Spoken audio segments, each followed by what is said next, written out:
right, welcome back to the show Across the Bridge. Appreciate y'all for coming through and kicking it with us. Again, we just trying to bridge the gap between the globe and Jacksonville, Florida, Yes. highlighting the greatness coming out of the city, having fun talking sports, music, and more.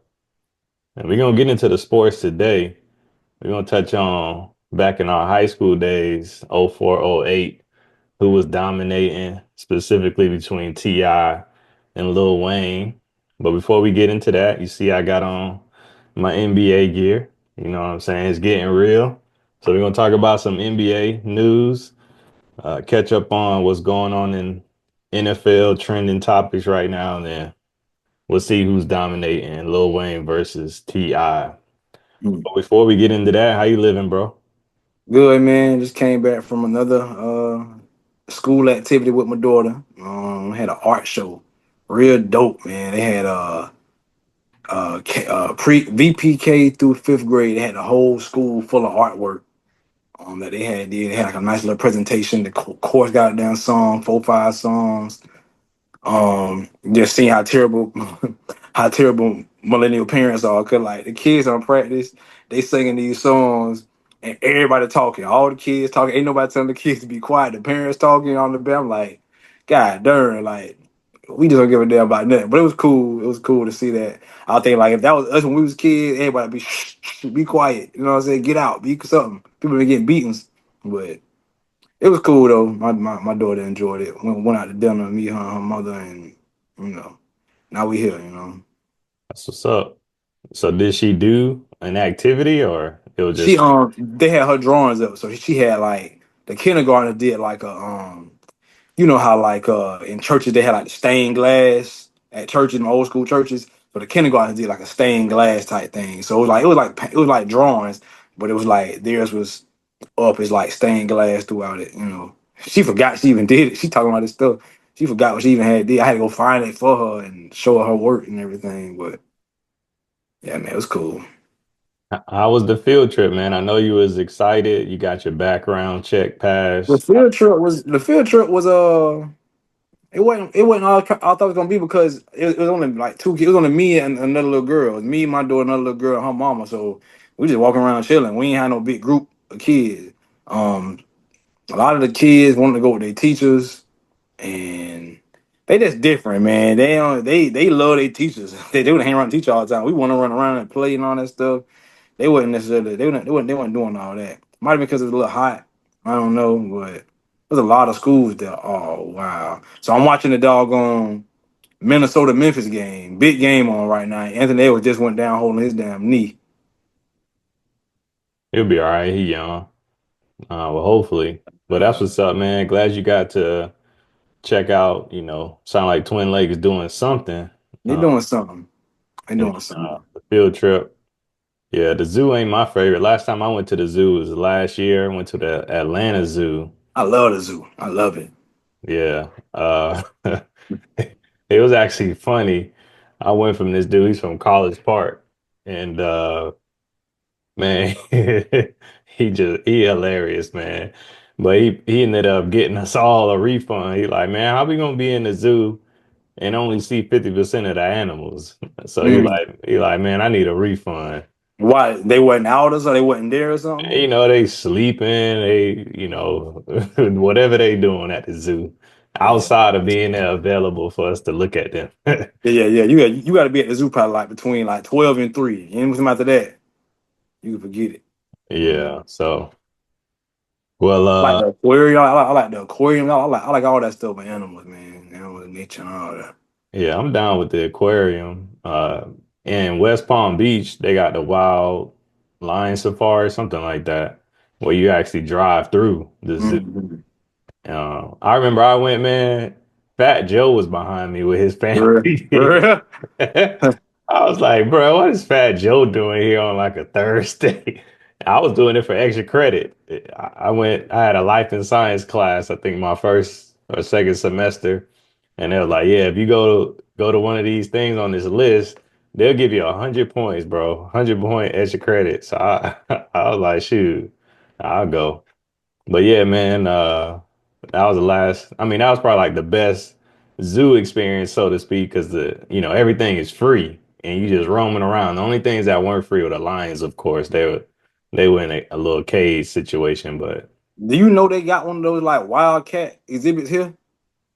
yeah, I seen it's kind of like out there by Pecan Park or like About further. first coast, about first coast, over the north side. I Yeah, never been before, but I remember when that what that thing was called that came out during COVID and took the world by storm. Tiger Man, the Carol Baskins, and all them people. yeah, I seen that, and then I just happened to be roaming around. I'm like, damn, we got one of the things here, like the little wildlife tigers and all that. yeah. So that was crazy. Word.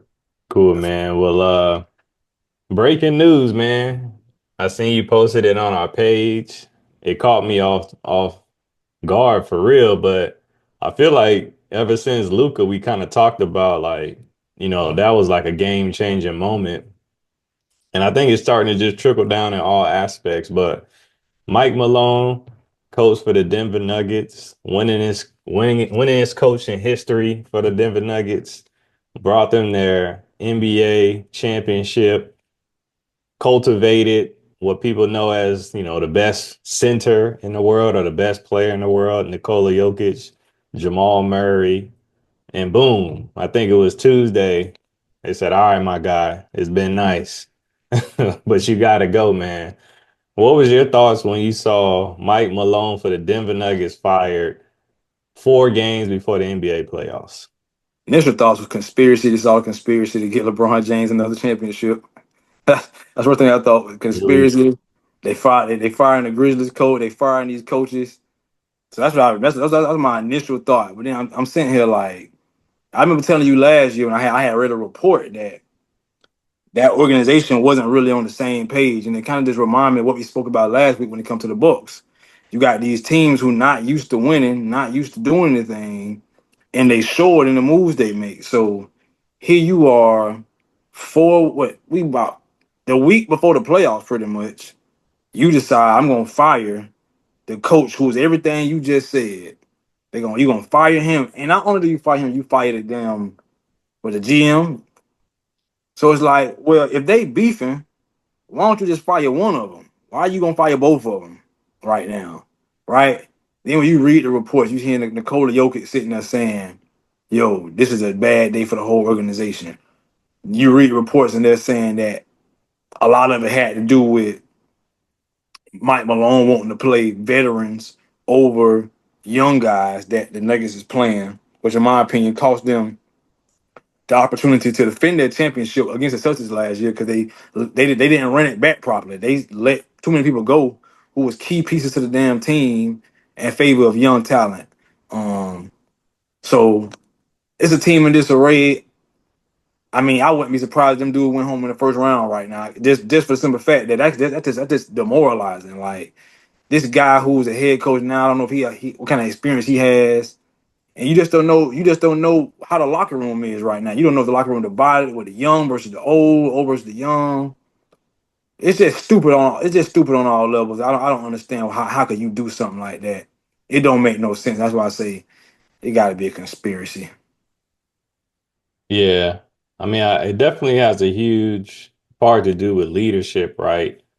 And I don't know, even like just thinking about Jokic, like what type of voice does he really have when something like this happens, right? Like we all joke about LeBron being the GM and the de facto coach and all this other stuff. Um, but I think that's something to really pay attention to. And yeah, man, when I see the reports talking about friction, when it's talking about like playing veterans versus younger dudes, I don't know what it is about people who don't understand what helps coaches win. Like if you win a championship and you see key pieces like a Bruce Brown, you see a Contavious Caldwell Pope, like those are 3 and D players. And when you think about the makeup of the Denver Nuggets, you have what people consider the best player, right? Jokic, who can do everything, and one of the keys is that he can pass, and that's an interior player. So you need the 3 and D players, right? So you need the Caldwell Popes, you need the Browns, who do all the dirty work, and then you got the dunker and who I consider an all-star point guard in Jamal Murray. So. to me, it's pretty wild that they win and don't want to run it back, with the same people. I don't know how people think you can win one way and then just replace everything the next year and continue the same culture and continue the same championship pedigree. Clearly, it didn't work. And I think that's what creates friction because you have a coach who stands, to me, who stands on business. He's real authentic. He's real in your face. I watched a uh, interview or like a post game from like a month ago. And when he came into the press conference, a lot of times coaches are going to be political. They're going to say the right things in front of the media, not Mike Not Malone. him, not him. Malone, he's going to call out the players. And something that stood out to me is one of the reporters asked, well, how do you think your team feels about it? He's like, I don't really care how they feel about it. You know what I'm saying? I'm telling them the truth. And that's what I'm here to do. And they didn't have any heart or they didn't care enough to win this game or whatever it is, and they got to look in the mirror. And something else, he called them out about film study. He said none of them watch film, so I have to show them the film. And I thought that was a key thing that really stood out for him to put that out there. But it is just a way to hold people accountable. You've spoken about this kind of the soft nature of players. Like they can't take criticism. You got to be soft. You got to be gentle. You can't talk to them with truth as a man. So maybe that's a disconnect. I don't know who the GM is. I haven't really looked further into who that is, but sometimes those things can clash, right? And you got to know how to speak to your team, or it can fracture, specifically young guys and where they're at right now in their development as young men. So it's unfortunate. I don't understand it. It's right before the NBA playoffs, but from their perspective, they believe it'll create, some positive energy going into the playoffs. They'll be able to rally around each other and hopefully maximize their potential. But they're going home, whoever they Just play. just think about these days the number of coaches we seeing being fired after winning championship. Like this wasn't what we grew up on. You got the same thing happen with Budenholzer with the Bucks. Frank Vogel got fired with the Lakers, although you kind of understand that is what it is. But he got fired in one championship. They Yeah. fired Monty Williams from the Suns. It's like what does it take to keep your job around here these days? Like what does it just take you to? What do they gotta do? They gotta acquiesce to all the demands of the players, or what is it? Like well, I don't know what it is, man. I just don't get what's going on. I think this era, once you got people like Popovich go, but the era of guys just being in one place or coaches having them long tenures is pretty much over unless you continually winning championships. Like I guess we haven't really seen that yet. A coach win multiple championships and then get fired. Um, so I don't know, man. Like you said, this is soft era and it's just sickening. Yes, is what have you done for me lately? And lately is Shit. yesterday. Right. You know what I'm I'm like, saying? God Like, damn. hey man, what did you do for me yesterday? So hey man, if you marry, you understand, you do something 10 minutes ago, the next minute you in trouble. But So uh you gotta understand what environment we in. And like I seen in some of the coverage, winning cures all, right? And a lot of times, at least for that organization, they've been winning recently, and that was probably masking a lot of the issues. And then when you go on a 4 game losing streak, when you fall from second or third in the standings to eighth in the play-in, that's going to bring up issues. And then, next thing you know, it's time to separate. So I would just say, do what you can where you at. Try to win as much as possible because no one's safe after the Luka Doncic trade. That's what I really just believe in my heart. No one's safe. yeah, Everything is changing and it's a shift. accountability is at the highest level. So It's a shift going on, definitely. yeah, man. But with that being said, the playoffs are right here, man. I'm super excited. Again, I got the gear on. I'm looking forward to the Lakers dominating and winning. As I said early in the season when I told Markel that they were a championship contending team, his words were the only championship contending team, just so I can remind him you had to win the past 2 championships. So his criteria is Boston Celtics and the Nuggets were the 2 contending champions. Clearly, he doesn't know what he's talking about. but we could talk about what's about to happen in the playoffs. So, what are you excited about? What are the matchups you looking forward to? And what do you think is about to happen as we No, approach the well, summer? I'm gonna prove my point now. Nobody get injured. Boston gonna run through this playoffs again, same way they did last year. I'm glad this Went, is on tape. they went what I think Boston went what 16-3 last year. They might not go 16-3 this year, but they finna run through it. The way they clicking, hearing just hearing Brown talking, seeing the demeanor in Tatum, I can just tell they're on another level. They locked in. The Cavs may have a shot, but they just don't seem to be doing the right thing around playoff time. They resting people. They doing all kind of stupid stuff that they're showing that they not ready to take the next step. People not playing games. I don't know what the hell they thinking about. And So they may have you're a not what about to play defense. You got to do you make up mean? your mind. You just I'm I'm said I'm making up my Boston gonna mind. dominate, but then now Yeah. you saying Cleveland got a chance. Like what? No, Which no, one no, is no, it? no, no, no. I said they got a chance. I'm talking about previously, but now, from what I'm seeing now, no, they're not ready. They doing dumb stuff. They should be balls to the wall the whole way through, and they not doing that. Uh, they may end up having a tough test depending on how Orlando fall in this play in. Shit, Orlando took I think 6-7 games last year, so I think Boston will put Orlando out in like 6 games. They really shouldn't be there. Just injuries messed them up. But yeah, I think Boston's gonna run through everything. Other than that, we want to talk about more and more. Um, I want to say this, man, before we get started. They need to change the rules of this play-in because there's no reason in the Western Conference the Minnesota Timberwolves are 13 games above 500. Golden State 14 games above 500, and they got to play a 1 game play-in or 2 game play-in against teams that's lost more games than they won. I think there should be like a rule that says if you not above 500, you this there's no play-in for you. Sacramento is 39-41. Dallas they should not be even allowed to make the playoffs. It goes to hurting the competition when you got 20 out of 30 teams with a chance to go to the playoffs. That's just stupid. So I think the NBA needs to take a look at that.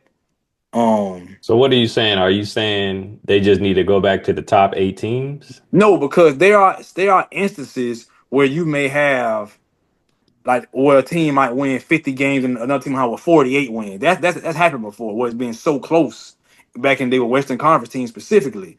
Or even in the case right now with the Eastern Conference, it makes sense. You got 40-40 Orlando, but then you got 37-42 Atlanta, 37-43, 36-44. Okay, let them have a play in, right? But it should be some type of metric or like something you got to hit to make you even qualify. If a team is this many games above 500, they shouldn't be having a play in with teams under 500. It just don't make no damn sense. It shouldn't be because it's 1 game. Anything can happen in 1 game. They are professionals, right? That's one more opportunity for a nigga to get hurt and all type of stuff.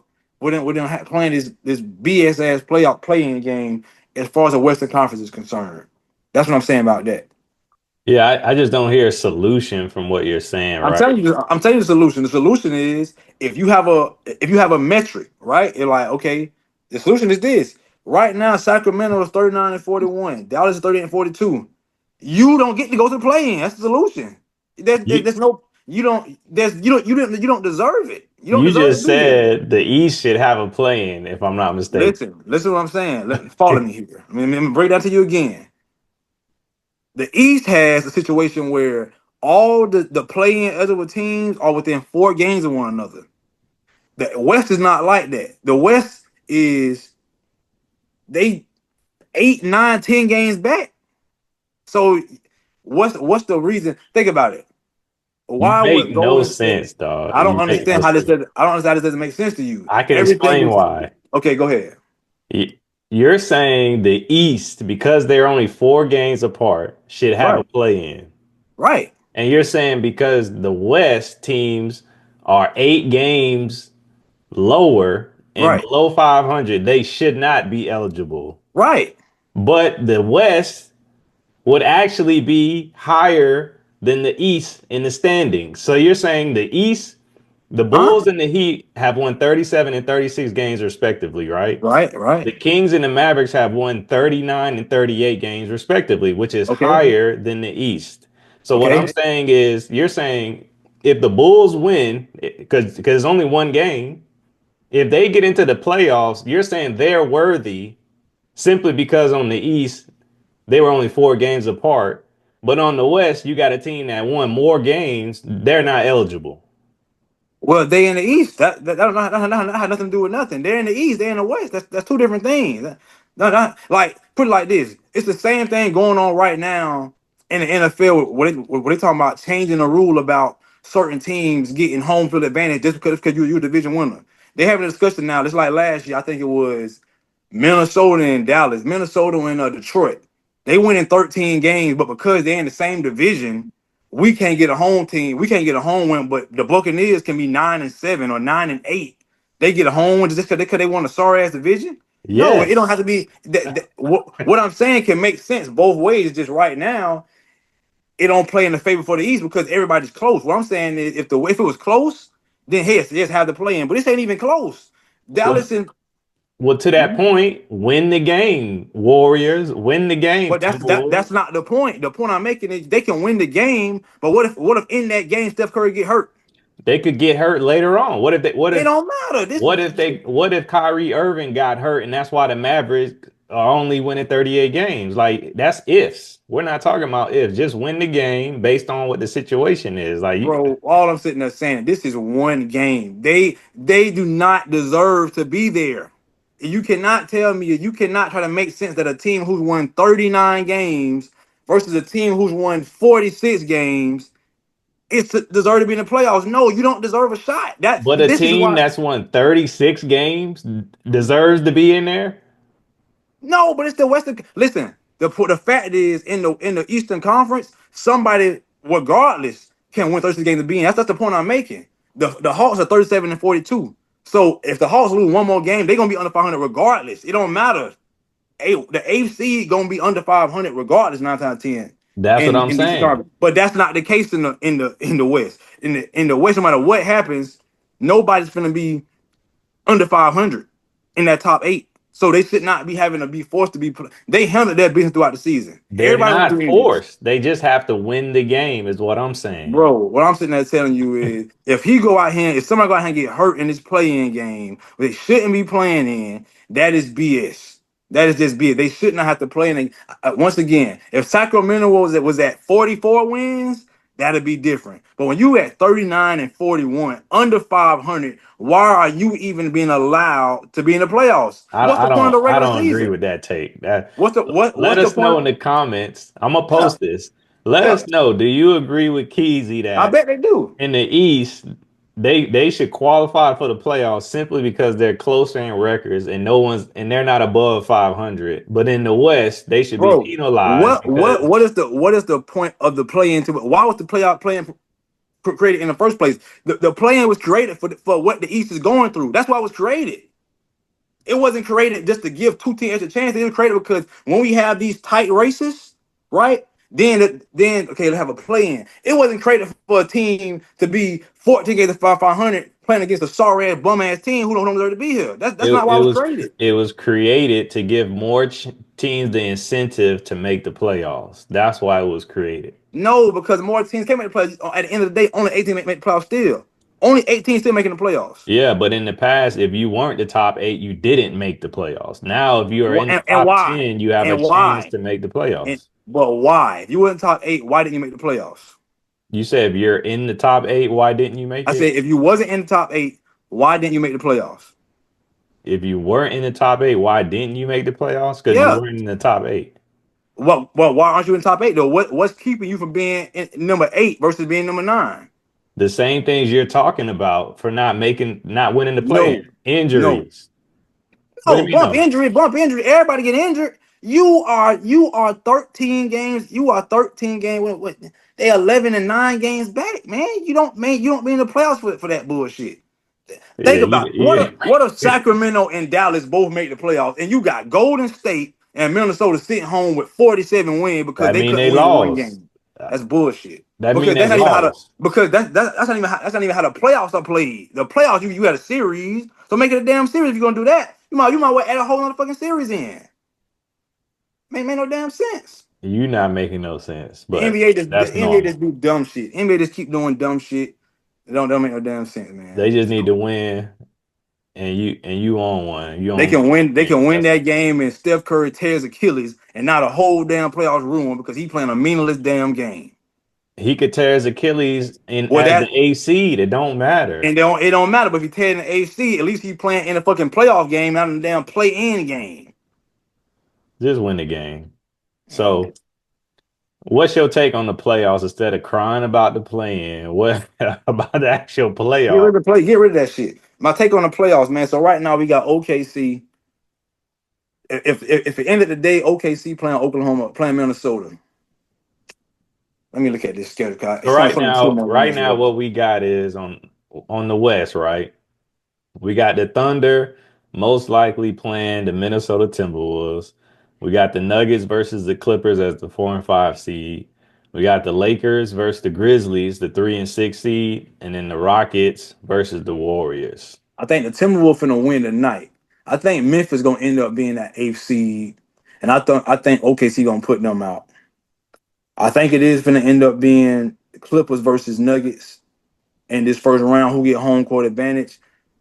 I mean, I just can't rely on Kawhi Leonard health. But if he healthy, I'm taking him to put Nuggets out now after what's going on with this coach being fired and the way they've been playing.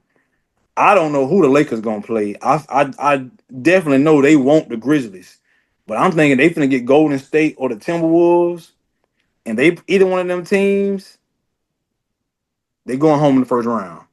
Lakers, if they play Golden State or Minnesota, they going home in the first round of 7 game series. Golden State it might be a 6 game series because they Lakers don't match up well with them. Minnesota, Anthony Edwards, he dumb. He might play around and do dumb shit and get starstruck playing with LeBron, be too buddy. You never know, but I'm still gonna give him 7 games. Houston, if they run up against Minnesota or Timberwolves or Warriors or Timberwolves, they going home. So I see upsets all throughout this thing except OKC and Memphis. That's how I think it's going. I think Memphis gonna be the AFC. Excuse me. Warriors and Timberwolves gonna be 6, 7. And the 2 and 3 seed going home, 4 and 5. That's even. I got Clippers in the East. Oh no, you go ahead and then go to the East. Lakers in 5. Okay. I mean, it's pretty simple, man. Mhm. None of those teams can handle the Lakers right now. All right. It's a done deal. Luka Doncic got over his Mavericks trade as of yesterday, dropped 45. And that's what he gonna do in the playoffs. I've not seen anything to tell me differently about Luka Doncic in the playoffs. The last I remember, as you talk about who's a championship contender, we watched the Boston Celtics versus Luka Doncic and the Mavs in the NBA Finals last year. And that just shows that he can carry a team through the playoffs as we witnessed over and over and over. Now he got LeBron James, he got Austin Reeves balling at a high level. You got a 7 game series to get it done. I don't see any team matching up with them in a 7 game series. Lakers in 5. Next. Win the championship. Yeah. Oh, okay. Okay. Well, I guess don't need to talk about what's going on in the Eastern Conference then because Yeah, you let's think the talk about who Lakers. gonna make it. I already said Boston. So Okay. Yeah. I got the Cavs, man. I yeah, I think the bet you do. Cavs, I bet you do got the Cavs. yeah, I think the storyline, as you said, to set it up, right? Like get LeBron his championship by firing all these coaches, like you said, right? And then bring his old team, the home team, to dominate throughout the playoffs. I think they just have the best overall team from a low post presence down to they got two dominant guards.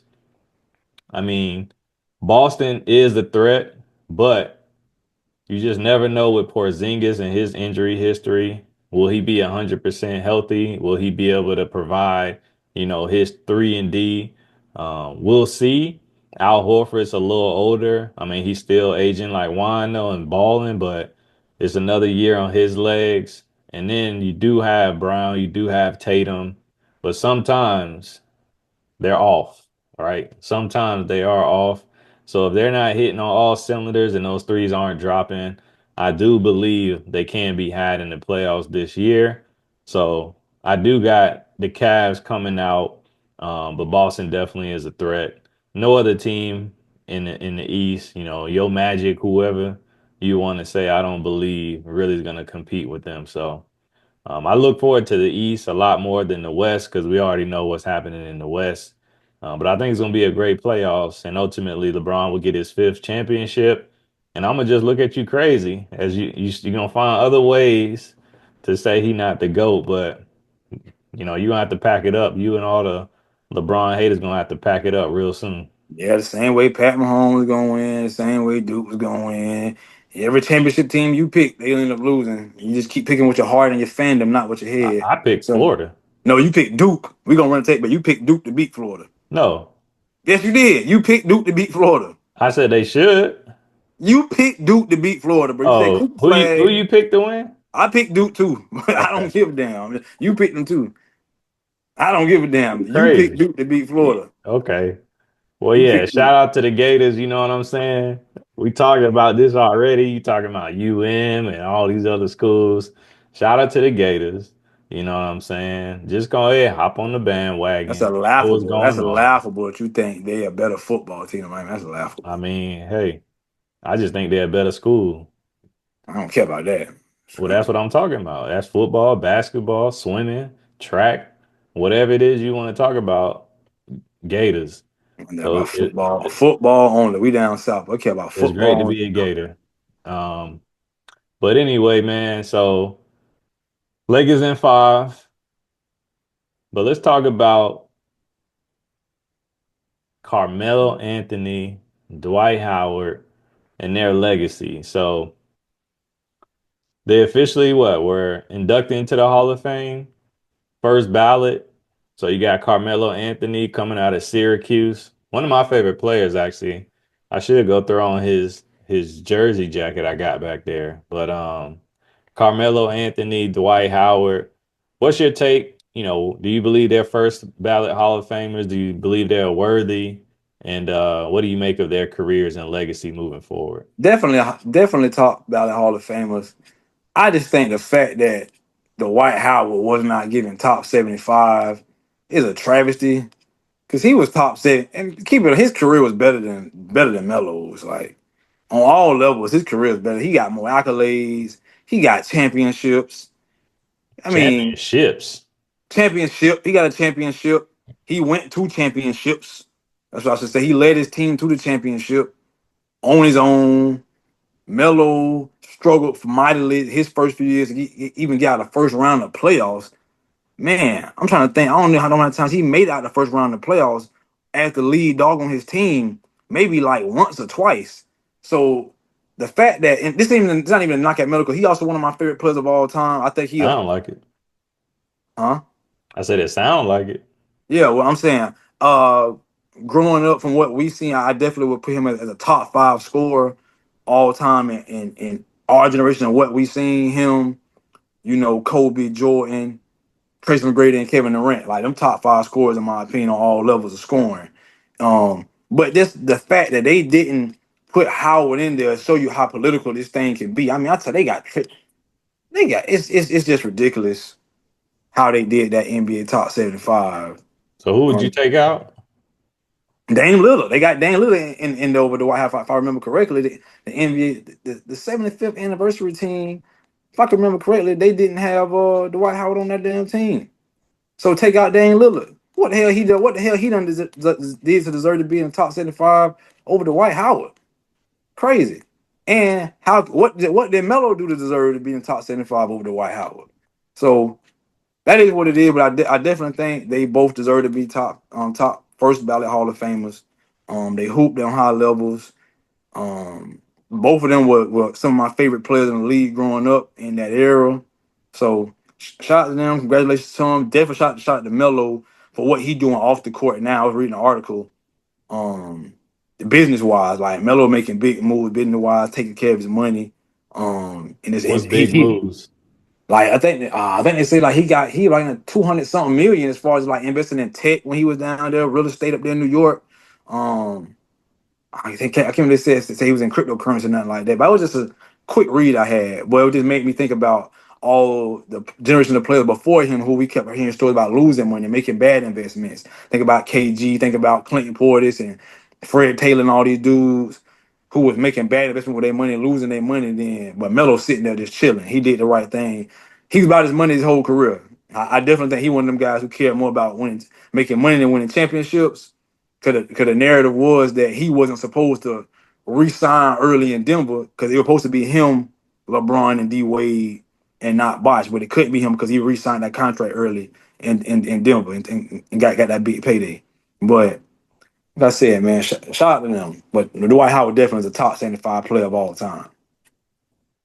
Yeah, so let's take a look at Carmelo's top stats. So from a scoring standpoint, like you said, man, one of the best. Have you ever seen him play live? No, I never been to no basketball. I ain't been to the NBA game yet. You haven't seen one NBA game? That's why Uh, you still learning. I got you. I'll take it easy on you. You never actually seen a basketball game. You just watch YouTube. It all makes sense now. right. Um, but yeah, Carmelo Anthony, 30 points per game in his prime. So definitely a bucket getter. Uh, What? No, he didn't. He never averaged 30. Don't start with these fake stats. He never averaged 30.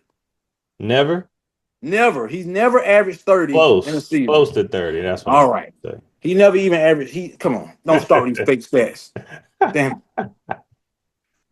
All right, check my stats. 10-time All-Star, Right. 10-time NBA All-Star, six all NBA teams, Mm-hmm. right? 19 seasons in the league. Mm-hmm. All right. Olympic champion 3 times over. And I think Mm-hmm. this is really what separates him. So you talked about Dwight Howard. Did Dwight Howard ever go to the Olympics? If Yes. not Yes. one time, maybe. Yeah.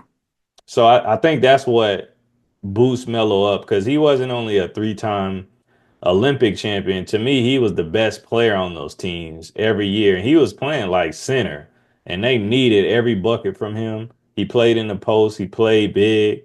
Carmelo Anthony really made a difference on those Olympic teams. It didn't translate as far as getting championships when it came to the NBA. I never really felt like he was on a true team that really could compete for an NBA championship. So I don't take that away from him. I mean, a lot of years he was playing with Andre Miller as his point guard. And no disrespect to Andre What are you Miller. talking about, man? He played under Miller like 2 or 3 years. That's 2 or 3 years. That's 2 or 3 years. Yeah. What's wrong with that? Those are like his beginning years. What about when he played with Iverson? What about when he Yeah, you played talking with about Allen Iverson, who was on the downside of his. what about when he played with Chauncey Billups? Yeah, Chauncey Billups was not the Detroit Pistons Chauncey Billups. And how long he played with Chauncey Billups? Maybe like 1 or 2 years. Exactly. Man. Anyway, It don't matter. Syracuse. I brought up Andre Miller, and your whole point was 2, 3 years. Then you're gonna bring up people he played 2 to 3 years with. So anyway, college achievements, right? Syracuse. That's where I found out who Carmelo was and fell in love with his game and his dominance freshman year. Won a NBA, won a college championship.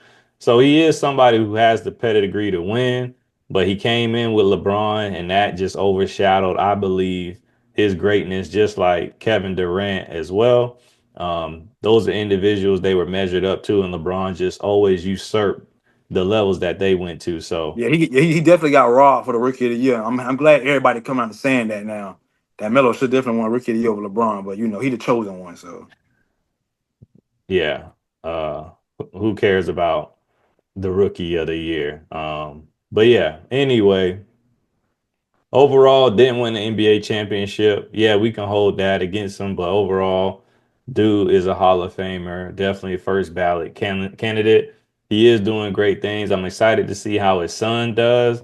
Hopefully that translates well. He can get into the NBA and dominate at Syracuse. So looking forward to that. But Carmelo Anthony definitely worthy of Hall of Fame induction. Thinking about Dwight Howard. So Dwight Howard, I came across Dwight Howard from my aunt because she lived in Atlanta and taught at his school. And I remember he took a picture with I call her my niece, but my cousin.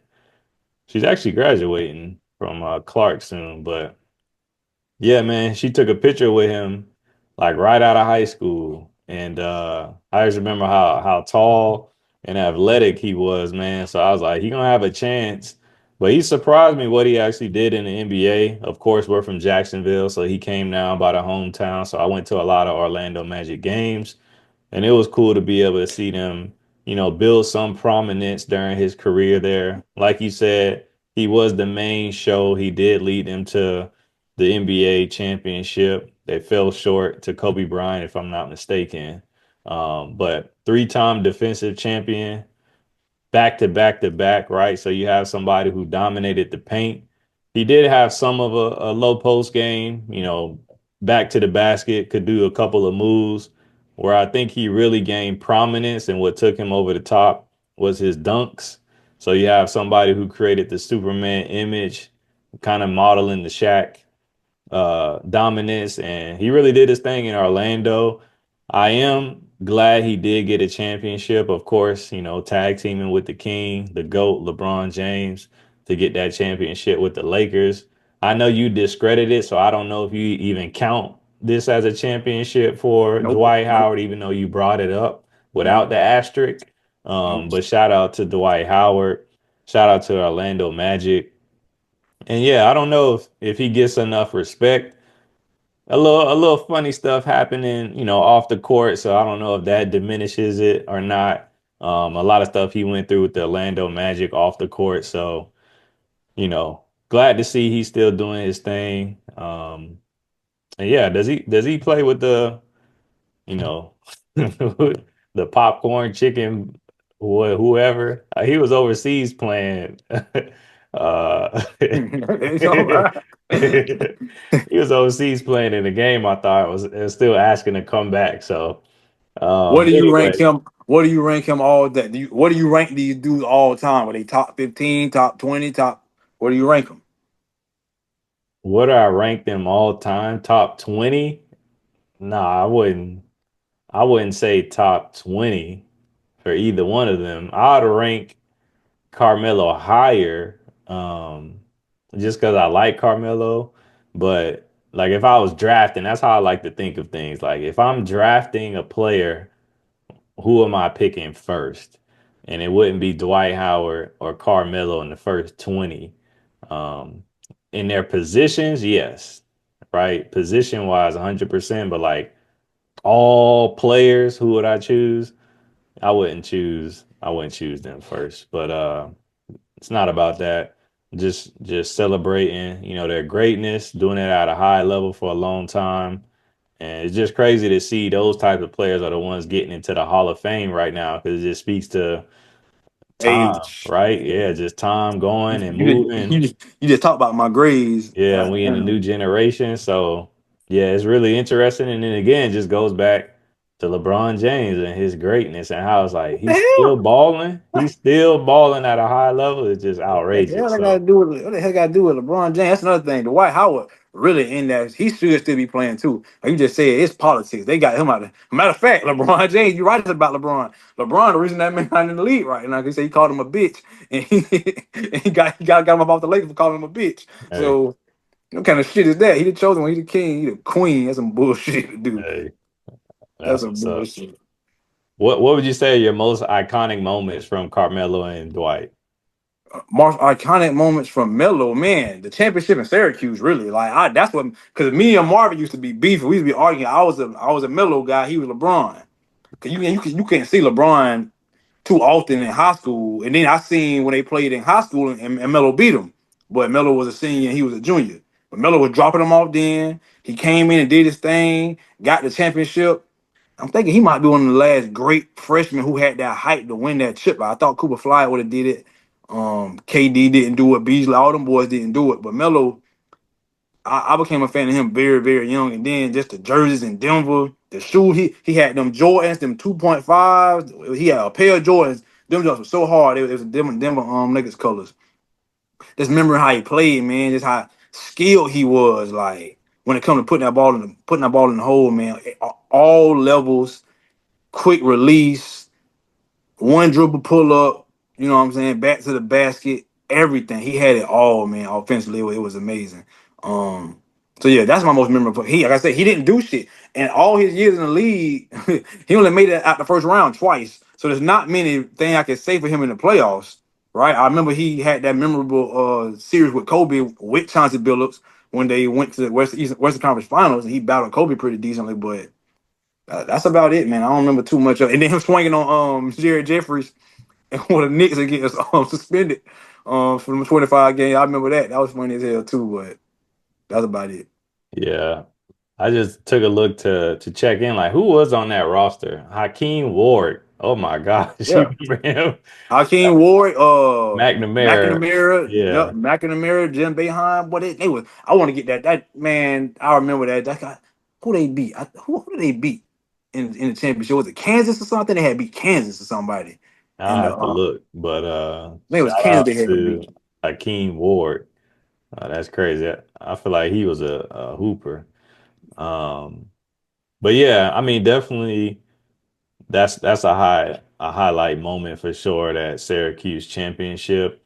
Um, he, I actually saw the game between LeBron and uh, Carmelo in Miami. So when Braun was on the Heat, that was one of the games I went to when they played the Knicks. And the Knicks beat them. And that's when I was like, Carmelo is a baller. Like, that was the Heatles, championship year. But the Knicks came down and yeah, he was just eating them up, man. So I was like, boy, that boy Melo's something serious. Of course, I knew the Knicks wasn't going nowhere, but that's when I was like, man, these boys can hoop. So that was probably like my highlight moment when I think about Carmelo, just simply because I got to actually experience it. Mhm. But What about the yes, White? What's your highlight moment with the White? highlight moment with Dwight. Like I said, his ability to dunk I think, is what really set him apart. So I would say that dunk contest is probably like the biggest highlight when it I comes bet. down to Yeah, yeah, I bet. I bet that uh, should be a good highlight. yeah. So just putting on that Superman cape and the way he flew in that air, Yeah. that was probably like the highlight moment. Highlight of Dwight was the upset of all upsets. Oh, You that can was an check upset. the upset of all upsets. You can check the tape with Marvin Ross Oh, that was when an the Orla- upset. when the Orlando Magic beat Cleveland in the Eastern Conference Finals. When Nike running the ad campaigns with the puppets Kobe and LeBron, Kobe and LeBron, Jeezy make the song. I used to play Kobe, now I play LeBron. LeBron ain't doing shit because he can't get past the white damn Howard in the Eastern Conference Finals, having to get Oh, lucky shots. And I like the White oh, Howard card. So Dwight Howard, like, man, that was a lucky ass shot. He was like, we finna whoop their ass. They can't do shit with us. So yeah, that was a highlight of the Dwight Howard career, going to that NBA Finals, shocking the GOAT, shocking the chosen one, all of the NBA. He shocked the NBA's boy. You know what I'm saying? You ain't going to no finals. You got to switch teams, and your legacy has forever been altered in the eyes of real ones like myself who don't respect lies, cheating ass niggas. haters, Ain't no lies. That's like everything I just told haters, you was facts. haters. I just told you facts. It was so bad that boy dunked the ball in the damn shot clock came down. He like, we gotta stop this right quick. This ain't supposed to be happening. You Hater. feel me? So he pretty much gave LeBron the keys to win the ring because he was the one who had that team. He was the big man. They had all them shooters around. So LeBron like, damn, that's what I need. I got to get me a bunch of damn shooters around me, just like the White. A And then team. maybe I can win me a damn A no, not a team. team. It's a bunch of Yeah. damn A shooters. I didn't need a team. bunch of shooters. I just Yeah. need shooters. I just need shooters. A So team. yeah, that was the highlight of the White moment. Shout out to White I Howard. mean, he was like, "Ooh, he gave me a chance to hate." Man, thank you, Mm. Dwight. No game chance of I hate. get it. I I get said it it. from jump. I said I it from get it. jump. I Said it get from it. jump. I'm an analyst. I'm I surgical get with it. this shit. You're Atlanta. You're an analyst. Okay. I'm surgical with this shit. Surgical. Okay. Lakers in five. So Mhm. You said that last year. You said that last year. They got yeah, it swept. was. They didn't They get got swept. swept. They They didn't get did get swept. swept. They didn't get swept. Oh, okay. You dreaming. So Okay. shout out to Dwight Howard. Shout out to Carmelo Anthony. Keep doing big things. I mean, we can transition to the NFL real quick before we hop into the 0408 music debate. So just real quick in the news. I mean, I played cornerback in football. I did play a little bit of wide receiver, a little bit of flex. I did a little bit of everything, but corner was my main position. And Asante Samuel has been in the news, man. He's been arguing against Deion Sanders. He's been arguing against Shannon Sharp, breaking down techniques, what technique was better, put some respect on his name. Is Asante Samuel top five, man? Is he top three? Where do you put Asante Samuel? Do you respect what he's talking about? He's none of that. Let me ask you a question. Have you ever heard of the T step that started all this shit? No, so we didn't play at a high level, and the school we played at, I basically coached myself. So when it comes down to like techniques, I just did everything off raw skill and the fun of the game. So I'm not aware of specific techniques like the T step and things of that nature, but I am learning through their argument and dialogue. But I couldn't have told you, hey, work on the T step. Right. So I feel that. And like I said, I never heard of that shit either. I didn't play DB, so I don't know nothing about no T steps, none of that shit. I do know and believe that probably the most competitive position in sports might be cornerback. Them dudes, you got to compete on them and wide receivers. You got to compete on such a high level, especially back in days in which they played, when you can actually be physical, you can fight the line of scrimmage. You got to be a little throwed off to play football anyway. So I'm not mad about Asante Samuel saying what he's saying. I'm just my whole thing is this. Okay, you saying what you're saying about these dudes because of your numbers, right? And that's what I say about all these guys when it comes to these numbers and these debates. Your numbers are speak for themselves. But if your numbers are comparable to Champ Bailey's, to Dion's, to Charles Woodson, and we got to pick a top five, what do we then go to say who's better? That's when we go to what's on the film. That's when we go to what we see on the actual field. And I remember it like it wasn't nothing. Of course, I didn't see Deion Sanders' whole career. I was young, right? But Charles Woodson, Darrell Reeves, um, uh, Chris McAllister, Asante Samuel, Champ Bailey. I seen those guys' careers, and we all know that one on one covering the number one wide receiver across up and down the field. Asante Samuel wasn't doing that. I mean, he was getting beat. He wasn't locking down top receivers in the league at the level of which Champ Bailey was in his prime. Damn sure not Deion Sanders. Like everybody's saying, like, bro, you broke on balls well. He definitely should be in the Hall of Fame. That's definitely a travesty that he's not in the Hall of Fame. That is crazy. But I think that's might be what this really is about. I think he's more mad that he's not in the Hall of Fame than anything. And the whole thing started once he had this little debate about the T step. That's how it all got started. It didn't get started because he just came out and said, "I'm just as good as Dion." It was I guess he maybe felt disrespected about Dion's just disagreement about the whole T-step technique and things like that. So other than that, man, he's not no top five cornerback of all time.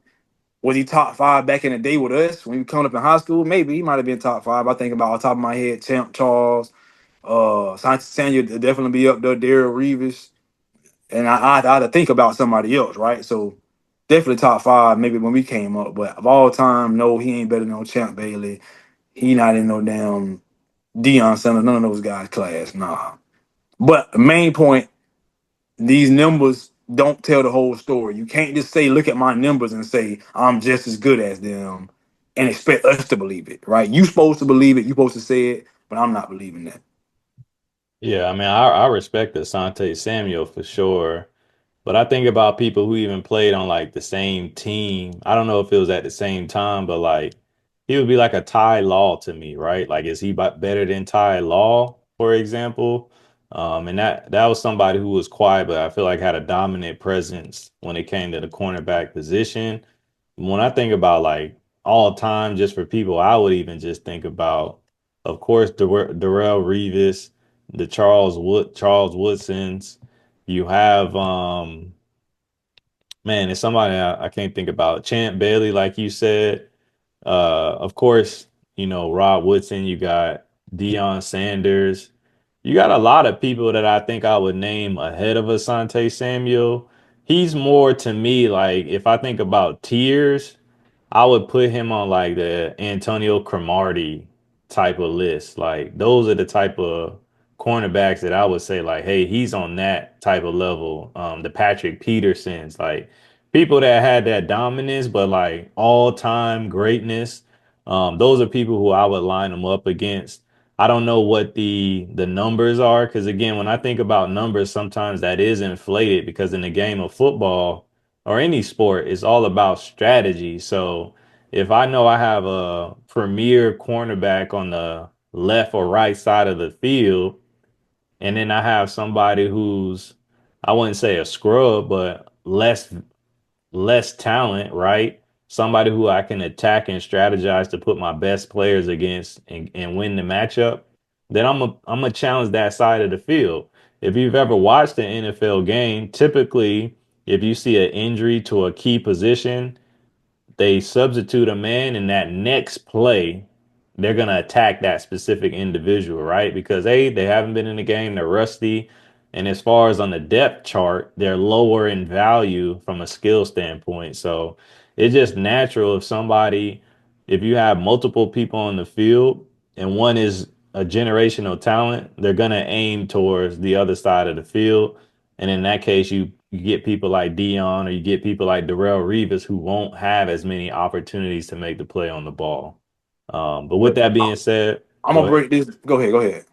Yeah, with that being said, I just don't think he's a top five, top 10. You got Awesome Gamwa. He played with the Raiders? Nani Asamoah. Yeah, Nandi Asamoah, like he was a baller too and was shutting down for a period of time. So I think there's plenty of people who are quality top tier cornerbacks, but there's a different level when you get to that Deion So, Sanders, so Charles this, this Woodson. this is his argument. That's why he got an argument. Like I say he should be in the Hall of Fame. The fact he's not in the Hall of Fame and show the politicalness of it, but this is what it is, right? Champ he brought up Champ Bailey. In 15 years, Champ Bailey had 52 interceptions. Right? He brought up Dion. In 14 years, Dion had 53. Asante in 11 years had 51. And he cribbed six of them. I think he cribbed more of them than Champ Bailey did.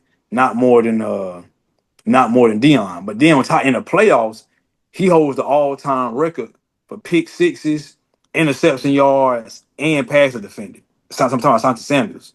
So him talking this big shit like he talking, he not really. If you don't know football and you don't know what you just looking at the numbers, you be like, well, shit, what really was the difference, right? Until you put that film on and you start seeing, okay, I see what the difference is. So like I said, his whole thing is numbers. Numbers wise, he definitely has a point. He should be up there. Ty Law in the Hall of Fame. I think Ty Law got like 53 interceptions. So, and more than anything, it just speaks to the bullshit that goes on when it comes to these Hall of Fame and picking people to go. 'Cause that man definitely should be a Hall of Fame. He two-time Super Bowl champion, and he was making plays on the ball up until he retired. So, yeah, Yeah, I think just from a football standpoint, one thing that would be interesting to know is how many of those picks, specifically the pick sixes, were in zone coverage. Because right. as a cornerback, zone is one of my favorite defenses to play because all I get to do is watch the quarterback, and I'm And that's what he intelligent. did. That's what he Yeah, did. and I'm intelligent. So if you have any sense of awareness and you can read, because when it comes to football, it's all about timing. So if it's a two-step Right. drop, right, or whatever it is that whatever route the wide receiver is running, if you're able to identify based on formation and watching film, you can easily trick the quarterback, right? Take a step inside just to break outside, knowing that you're gonna hit it and break it and it's going to be a timing route. And that's an easy pick six because you going in one direction while the wide receiver's going in the other And that's the direction. exact argument everybody used against. Everybody like, dude, you was covered, you was breaking on curl routes, which Yeah. So that's which that's is one of the easiest plays to get a pick six. Now, if you running man to man and the running with man's him, on the right, post right. and you go over the top, pick it, and That's then what you Dion turn was doing. around, That's what Dion doing. you turn around Right. and break off the offense and score a touchdown. That's Hey, what Dion doing. now, both is a touchdown, both is a great play, but there is a difference, you know what I'm saying, when you talk about the work that needed to be done and then the IQ and the athletic ability. Zone versus man is definitely a difference. And any cornerback would tell you that. On So, top of playing with them good ass defenses, playing with one of the great defensive minds and Bill Belichick, he had it all. That defense was just about. But then I looked today, I'm like, a lot of players from them Patriot defense is not in the Hall of Fame. Besides Todd Law, I don't think Harrison in it, Santi not in it. I don't think William McGinnis or Richard Seaman. I don't think none of them boys in the Hall of Fame. So I'm like, what the hell going on with that? Like, what yeah. politics, man? Politics. Uh, Is Richard Sherman better than Asante Samuel? No, no, none of these new guys ain't better than none of them because they play the game. They only go out one side of the field. None of these dudes, even how much I love Pat Surtain, they play different. They go out one side of the field and they can't even jam. You can't play the game the same way. I don't know if they're better, but I'm not gonna say they are. None of those dudes go in the same category. They don't play the game the same way. Richard Sherman played cover three. He played cover three. That's how he got off. So no. All right. Jalen Ramsey, all of them. Everyone you name, none of them ain't better than nobody back when we was kids. I still would pick Jalen Ramsey over Asante Samuel though. I wouldn't. I can't say that. I can't say I wouldn't. I just don't know. Cause I said they play different. When I see Jalen Ramsey, like we talking about, when he got to do 1-on-one, he be getting his ass dusted left and then right. When he played, he almost blew in the Super Bowl against Jahmal Chase. And he had the deficit line. Jahmal Chase had hit it on his ass. Well, that's Mike Evans Jamar was killing Chase. his ass. That's Jamar Chase. You It know what I'm don't matter. We saying? talking about anyway. Mike Evans was killing his ass. Antonio, I mean, this is what you go against. Like they was killing his ass when he got out of the damn zone. So nah, man. But Yeah, he great. He great at what he do. He great at what he do in this time era. He a top dog. But all time, and this is another thing I'm trying to sit down and say. When you start comparing the greatest of the greats, you got to get down to nuts and bolts. You can't just be like we hate it. We're not hating. We just sitting there saying, "Yo, we talking about Deion Sanders and Champ Bailey." So we got to sit here. And, if we say who better between Champ Bailey and Charles Woods, it's going to be a debate. But you got to get down to it and say what made so and so better. Why you think he better than the next man? yeah. All right, so we're gonna end on some music, right? So we we went to high school between 2004 and 2008. I would say one of the best years to be in high school. A lot happened during that period. Music was kind of at its all-time high in the early 2000s. But we're gonna focus specifically on two great artists, right? So you got Lil Wayne, you got T.I. I'm gonna open the floor, man. Who you got? T.I. versus Lil Wayne. Who was Oh popping four, in '04 oh through four '08? to oh eight is Yeah. very close. Very fucking close. I think these two was the top, definitely top Southern artists. We from the South. I'm from the South. We grew up in the South, you know what I'm saying? So that's what it was. Top, top, top two, definitely. But oh 04 to oh 08, the edge slightly going to Wayne. Wayne gonna get that edge because of the mixtapes and them features and the album sales. And every metric he pretty much outperformed them, right? Uh I think T.I. is if I was talking about all-time rapper, like for me, I take T.I. over Wayne musically and things like that. But we spent specifically for that time frame, oh 04 to oh 08. Man, I wouldn't have played Wayne catalog. I wouldn't have played the Carter one, the Carter two, and I started listening to them old mixtapes. Ti ain't fucking with it, bro. Ti musically, Ti musically couldn't fuck with Wayne. Even on the songs that they got on together in that time, it started in oh 04 when they got on Soldier with Destiny's Child. I think Wayne had the best verse. On Stand Up in oh 04 on Ti own album, he shit on Ti on Stand Up with Trick Daddy. I think Ti might have got him on Swagger Like Us on in oh 08, but on We Taking Over, Wayne got him on that. Like even on the song they was on together, Wayne was on another level. Like I said, them mixtapes, the Carter album, nah, bro. Ti ain't he close, but no cigar against Wayne in that era. Yeah, when I think about T.I., man, like that's like my number one artist I as already far know. as like growing I up. already So know. it's hard from that standpoint, but even just like looking past that, because I'm Jacksonville by way of Atlanta. You know what I'm saying? I used to be in Atlanta all the time, and that's how I really got introduced through my cousin from Atlanta. He came down and played that Never Scared, and I was like, "Who is this?" That was your first time hearing Ti? Never Scared. Yeah. Yeah, Damn. yeah. So, well, I mean, what you heard before that? I'm serious. That's Yeah, Tip. huh? That's Tip. Dope Boys in the Trap. Nah, no, I'm saying, what year did that come out? That's like 2000, 2001.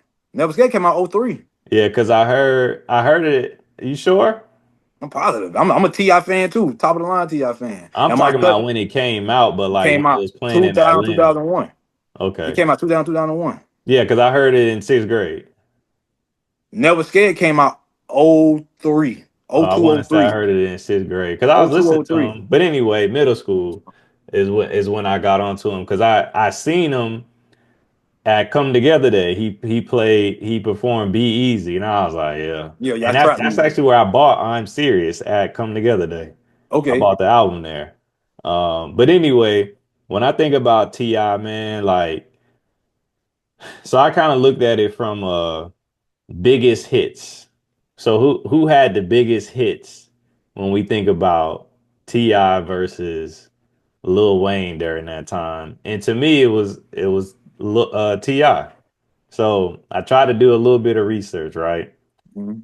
So Lil Wayne's best songs, Lollipop. Right? So Trash. yes, he had the mixtape Trash. games, but you had to be into mixtapes, right? Like I think about myself and how I know music. Most people, to me, Lil Wayne's the greater pop artist. So that's how he got that critical acclaim. You know, he's a skateboarder and all of that stuff, right?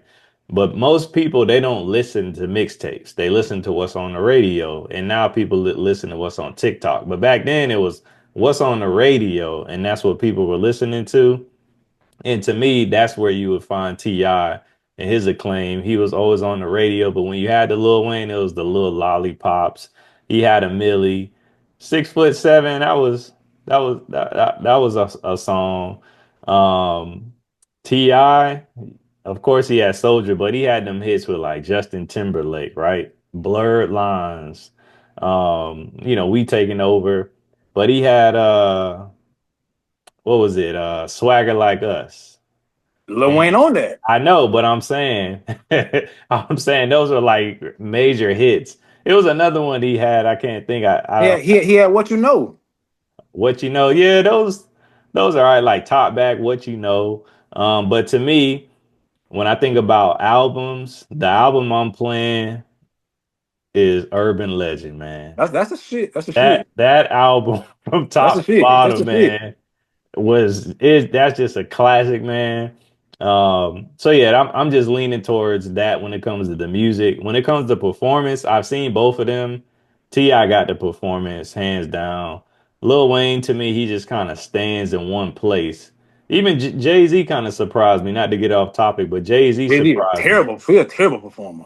Well, yeah, but I went to a Jay-Z Beyonce concert and he actually surprised me with his performance. But they're in the same realm of performance, right? They're not too animated. Like T.I. is gonna get the crowd involved. He gonna be sweating. He might lose 1,000 calories after he finished performing because he's super engaged, going to both sides. Lil Wayne, when I see him perform, he literally stood in one place for most of the But hold on now. Remember, we talking about 048. So I'm saying we talking about that's what I'm 048. talking about. Wayne came to come together day. And he wasn't on one play. Wayne nigga was going all around that damn thing. He was going ham. Wayne was on the same type of time. Both had their shirts off, both sweating and going hard. We ain't talking about I can't totality. remember. I can't remember. Well, who was it? The Big Timers or something? Who we talking about? At Come Together Day. Was it Lil Wayne by himself? It was Wayne. It was the Carter Lil Wayne. Okay. I don't remember. I It don't would go remember. DJ. It would go. It was the. I think it might have been a year after Ti. It might have been a year or two after Ti came when Okay. trap music had came out. Okay. And what I'm talking about was like '08. He came to it was Lil Wayne, Lil Boosie, all type of people. T.I. may have even been at that show. But Lil Wayne literally stood in one place. Yeah, I mean, by that time he turned pop. Okay. But Yeah. see, So that's the reason I'm giving it to Wayne, right? Because I'm telling you, I'm giving it to Wayne. When you say urban legend, most Ti fans who I know, we all debate what was his best album between I'm Serious, Trap Music, trap and Urban music and Legend. urban legend. Yeah. All three of them, we sit there and say Oh, they those. classic albums. Yeah. But the thing about it is, most Lil Wayne fans I know, Day One Wayne fans tell you his best album is between. It's really the Carter One. Some people say Carter Two. They came in a little bit later on, but the Carter One. This is why I give it to Wayne. That's that album. That was like a 20-something song album. The only rapper that featured on that album besides Lil Wayne was Birdman, which means the only rapper that featured on Lil Wayne album was nobody. He did a whole two albums, the Carter one and Carter two, damn them by himself. Whereas Urban Legend and trap music was full of features. Low Ti not carrying the album by his damn self. So that to as me, I used to rap. You know what I'm saying? Standing the boot, understanding what that's like, and having to put these damn 16s together over and over and over and over again consecutively. And then you talking about different shit. And on top of that, you doing the mixtapes too, how productive you was. Then we ain't talking about the guest verses. The Give Me That with Chris Brown and the goddamn we taking over. Duffel Bag Boy. All that shit this nigga Wayne was putting out. This on hooks and everything. Make It Rain with Fat Joe. Man, Wayne had it on lock them years in high school. Man, I'm talking about I remember me and Ishmael when them mixtapes dropped. We sitting there and you got new like fiends. Like you got a new mixtape. He drop a new mixtape like every 2 weeks. Yeah. No, Nah, I I mean I mean ain't gonna it's lie. He had close. the It's mix. close. He It's had the close. mixtape game on lock. I mean, Lil Wayne definitely that was his hottest time. But like, what I take away is his tagline, best rapper alive since the Right. best rapper retired. You know what I'm Right. saying? But you got T.I. I'm the king of the King of the South. South. You know what I'm saying? Right. Like, so it just shows like, all right, he was second best from his own words. But yeah, from a rap standpoint, he got it, man, from the syllables and it's just the wordplay. I went back and listened to some of this stuff and it was like I had to be in that moment because it don't register as well to me Man, I've today. been Like, bumping nothing but Wayne, old Wayne, since I brought this up to you. I've been playing squad up mixtapes. yeah, it I've been don't bumping all register the that. same way, but no, I used to me and Lee used to listen to some of the certain songs. I forgot, was it he had an album called Louisiana or something like that? That I was a forget. mixtape. That was a mixtape. Okay, yeah. And they had a song in there. We used to ride to that mode all the time. But no, Lil Wayne was it in high school, man. It was a good time. It was a good time Right. in high school. That was it. But I'm a T.I. fan, man, and that's who I play In the my verses, I think. records. In the verses, if they did that shit, I feel you on the whole thing with the hits. Cause the Wayne hits ain't start coming to the lollipop. He had to cross over. Well, really, in my opinion, Ti crossed over on Urban Legend when he came with that Swiss Beats, bring 'em out type shit. And then when he And he came out got in the next, lady tracks, you know what I'm saying? Like, that let me see you that's get definitely loose. he definitely got it Let there. me see you get He loose. definitely got it there. And when it Yeah. comes to the chicks, Ti on Tupac level when it comes to the chick. I'm riding with a chick. I'm putting on some Ti, chilling with Yeah. my bitch. She a freak though. All Yeah. that shit you can Yeah. play. You know what I'm saying? So yeah, Yeah. that's just undeniable. I think the thing that really I would have brought up if I was on And you Ti got side Jamie too. Foxx, all type of Even tracks. off that though, Ti had a cult classic movie come out, ATL. That shit, and then he was also on American Gangster. So Ti had already crossed over. He in a movie with Denzel, Oscar nominated films. He got ATL, which was a great movie, but a terrible one at the same time because that nigga acting was terrible in that movie. But at the same time, it's great both of them representing the South. I'm gonna give Yeah. it to Wayne. You give it to. I knew you're gonna give it to. That's why I wanted to bring it up. I figure we'll bring Yeah. up good points. You know what I'm saying? So yeah, that's what it is. Yeah. Nah, man, that urban legend, man, like I can't even explain it like that. Yeah, motivation ain't nothing for me. Soundtrack. It's just a soundtrack to whatever year that came out. That was my soundtrack, That man. was oh 04. That was oh 04. Yeah, so that was all right. That was high school. I mean, fresh. I guess I was freshman year. That was Yeah, freshman year. yeah, Yep. man. So I just knew I had my Bose around the head earphones back Yeah, yeah, yeah, then. yeah, yeah, yeah. You had the big ass headphones. Yeah, I was, man. It had that bass in it. I was You had the locked big ass in, man. headphones. So, I'm coming taking everybody else. Everybody else trading around. People broke headphones, put some shit together, trying to figure something out. I Yeah, had it yeah, was like back then cheap, I guess $99. Well, back then that's probably expensive, but yeah. yeah, man. They're like two, Yeah, three I hundred love now. music. I love music, man. All right, before we head out, bust a rap, man. You a rapper? I ain't busting no rap, bro. I ain't busting no rap. Not right now. Not Oh right now. man. Well, I got, I got, cool. I got, I gotta represent myself well. I can say something stupid right now. And Minnesota, and Memphis. Third quarter. What you gonna say? I was gonna say I actually just wrapping up the music conversation. I just listened to T.I.'s most recent album and he's still doing his thing, man. It ain't out there like, you know, it ain't pop Talking pop. about Libra. Somebody say like Libra or some shit, ain't it? Nah, man. He had a new album just come out. I was like, man, let me check this out. Yes, not. Yeah, man. It's just not, that generation ain't where it's at. But let's see what it's That called. was called Libra or some shit like that. No, what is it? Huh. I guess so. That was 2020. Yeah, Huh. the Libra. Yeah, it's called the Libra. I heard that shit back when it came out. So Hmm. Yeah, maybe I'm way off. I thought it was a different project I was listening to. But anyway, shout out to T.I. yeah. Um, who are your top five artists, man? Like right now. Rappers Like if or you listen, if you about to put on some music, what five albums or artists you about to put on? It can I'm be putting on any genre. It don't have to putting be on rap. Outkast. I'm putting on Outkast first. I'm putting on Anita Baker. I'm putting on Michael Jackson. I'm putting on Tupac, and I'm putting on. Depending on how I'm feeling, I'm probably gonna put on Teddy Pendergrass or a Teddy. Goody Mob. Teddy Pendergrass, a Goody Mob, one of the two. I wasn't expecting that. Yeah, that's my daddy, Uh, man. That's my daddy, Teddy Pendergrass, all day, every day. yeah. What's the last concert you been to? I went Hot Oh Boy. yeah, you went to the Hot Boys. That's right. I got Kendrick. Got Kendrick next month.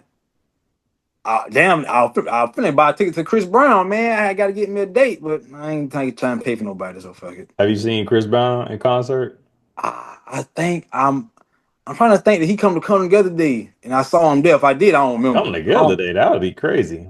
I'm bro. They had him coming, bro. The folks used to come. But I can't remember if I seen Chris Brown. I don't think I have. I don't think I have. He came to nah, not coming together. I think he was on that Millennium tour. I think he was on the Millennium tour thing back in the day. I ain't never go to that, so I probably didn't see Chris Brown.